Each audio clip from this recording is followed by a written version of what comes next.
Next one, and this is kind of a obvious one as well, but theological leaders, priests, pastors, they're going to become in tremendous demand in a post-SHTF world because, I mean, let's face it, in that type of scenario, we're all going to, whether we like it or, we're all going to come to Jesus. We're all going to come to our theological beliefs, whether we are an everyday Sunday churchgoer or whether we're a guy that pretends to be an atheist. You're going to have that come to Jesus moment.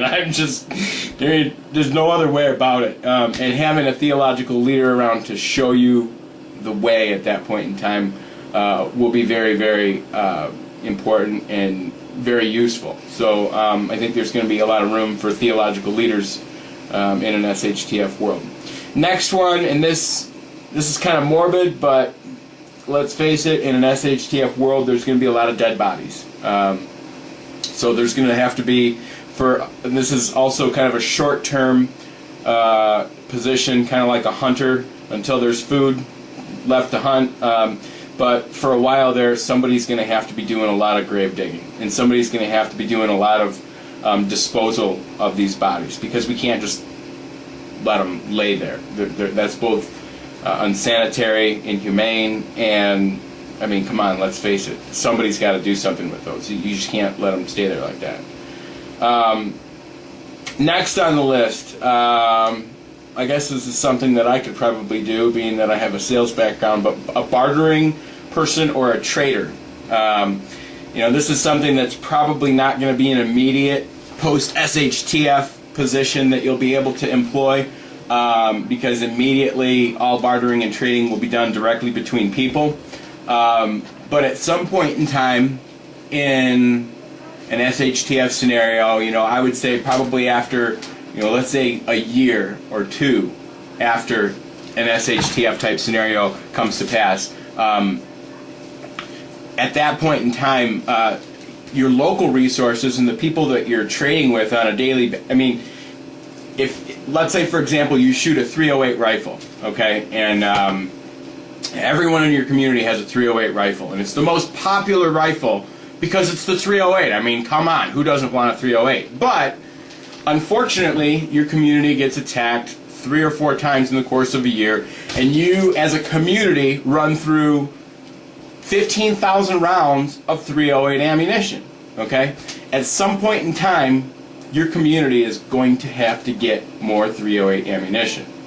That being said, there will be a market for, actually I watched a documentary recently and saw this guy driving a big, like a Ryder box truck, and he had just all kinds of stuff in his box truck, a lot of guns, ammunition, food, other things. I mean, he was just a traveling salesperson, and he showed up in this town in a post-SHTF world, and that's what he was doing. He was just a traveling salesperson.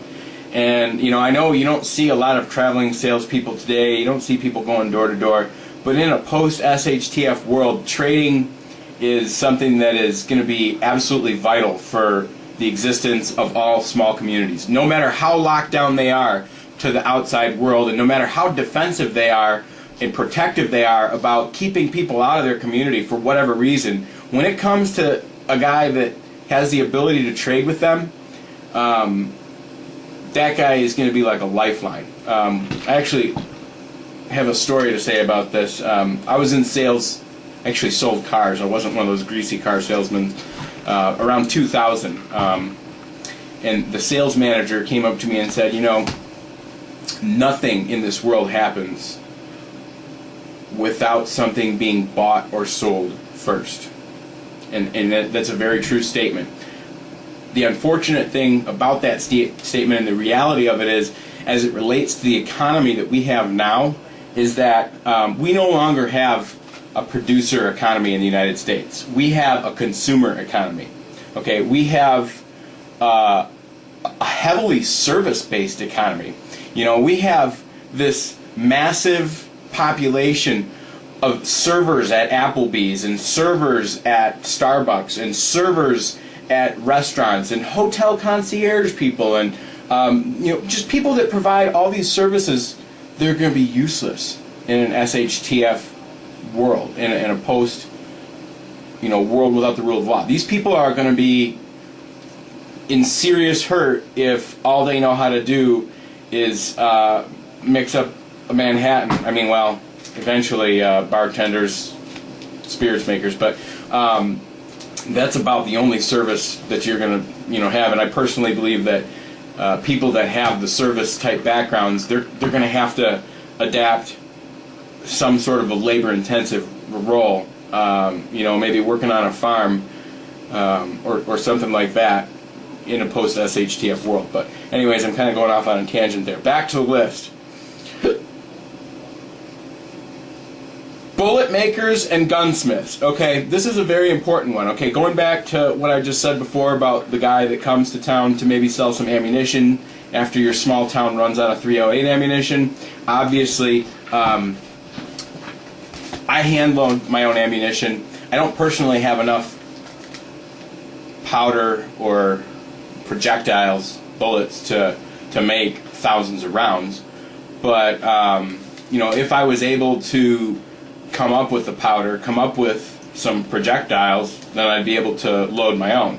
Now, if I had a metal lathe and I could find a way to get a bunch of metal stock, I might be able to machine myself some full metal projectiles that were the right diameter. These are all ifs, okay? But if in a SHTF scenario, I was able to find the components, then I could be a bullet maker. Now, obviously, being a gunsmith, that's a little bit different. Again, you're going to need a machine shop to do a lot of the things that a gunsmith does, because if a weapon is missing a certain part and it needs to be replaced, then that part is going to have to be machined from scratch. Because, I mean, let's face it, you're not going to be able to call up Colt and say, hey, I need the receiver pin for my AR-15. They're not going to be there to answer that phone call. So, one little pin on your AR-15 going missing or getting lost or being broken is going to be the death of that gun, unless there are people that understand how to gunsmith and how to repair a gun and how to repair that rifle or a pistol or shotgun or whatever it is. So I think gunsmiths are going to find a lot of work in a post-SHTF world, especially considering how intensive the first several years of a post-SHTF world will be, with the intensive use of weapons for defense, for hunting, for all the things that weapons will be used for. And finally, the last one on the list is an entertainer, musician, or an actor. Maybe. The actors are kind of a maybe, but I mean, let's face it, again, we're social people. We like to be around people. We need that human interaction. We need to feel like there's something worth living for. Otherwise, a lot of people are more than likely gonna, they're not even gonna want to live. It's a sad thing, but eventually society is going to rebuild. Society is a very resilient thing. You can pound it down as hard as you want with the most vicious virus in a pandemic, or you could destroy the dollar, send the world into World War III, and even if you nuked half of the major cities in the United States of America in World War III, there are going to be survivors, and what comes out of the ashes is going to make it. And society is going to rebuild. It's just as simple as that. People have been on this planet for hundreds of thousands of years. Civilization didn't really exist until 6,000 years ago, and it's tough to look any further back than that in the historical record. But people have been around for a long time. Civilization, even 6,000 years, that's a blink of an eye in Earth years, but it's also, in human years, that's quite a long time.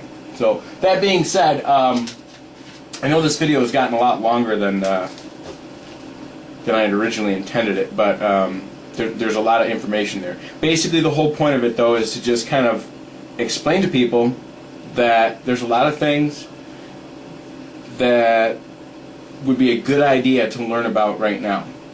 And just kind of hoping to open your eyes a little bit, you know, that prepping can, you know, it's a very rewarding lifestyle to be in anyways, you know, to be self-reliant, to be able to grow your own food, to be able to power your own house and get off the grid, to, you know, to be able to shoot a group like that from 300 yards. Those are all good things, and you know, those are things that I think any person that, you know, learns to appreciate what it's like to be self-reliant can really appreciate. So that being said, you folks that are out there watching this video right now that consider yourselves preppers, you know, it's not all going to be doom and gloom. There's going to be a point in time when society rebuilds, when the knowledge you have amassed and learned becomes priceless, life-saving godsends to those around you.